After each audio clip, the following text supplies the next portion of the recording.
喺街邊表演雜技賺錢，對巴西嘅窮人嚟講都係一份工嚟㗎。呢度咩奇怪嘅人都有，講你都唔信啊！將自己游到成身銀色，其實都係為咗搵兩餐啫。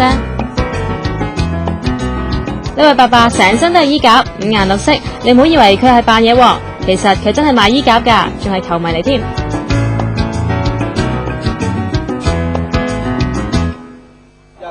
我哋今日嚟睇嘅呢場比賽就係哥連泰斯主場對戰山道士。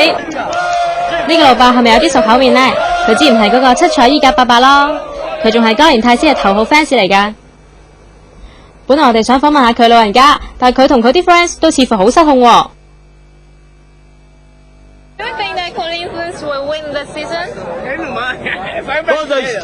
Toda estrela que tem no céu é corintiana. E nós vamos ser campeão e nós vamos mostrar a camisa cheia de 嗱，佢哋開始嚟爭位啦。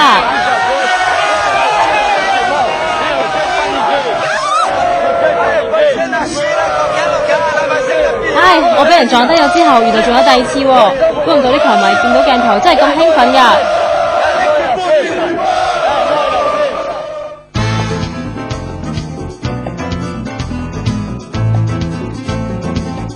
巴西嘅球場就係社會嘅縮影，一樣係咩怪人都有。你話佢究竟對住個鏡頭喺度做咩呢？不過講到瘋狂，我哋呢集 fans 我是煙嘅所有球迷都唔會夠佢離譜啊！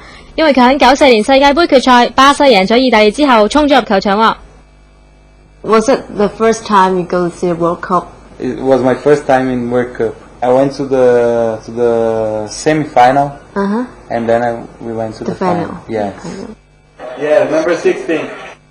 The first time I got nervous because I was the only one, but then I started to enjoy, and then it was like I was a player, and I have celebrating like a player, and they hugged me like a player. It was very nice. And after that, like 6 or 7 cops came to arrest me, and I explained my country has just won the World Cup. I couldn't stay in my chair. And then they understood. After this, I went to a talk show, very famous here in Brazil. And after the talk show, she was working in a newspaper.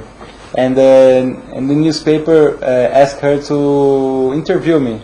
And we started to see each other. And then after 10 years, I asked her to marry me, and she accepted.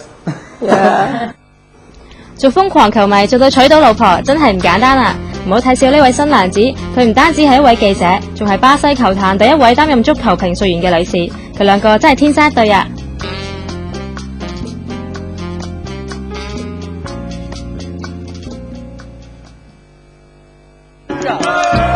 我哋遇到咁多瘋狂球迷，又要拍佢哋，又要訪問佢哋，少不免梗係要經常唔該人哋，多謝人哋啦。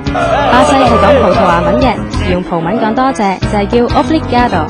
不如大家跟我讀一次啦 ，Obrigado， 多謝晒你，下集再見啦。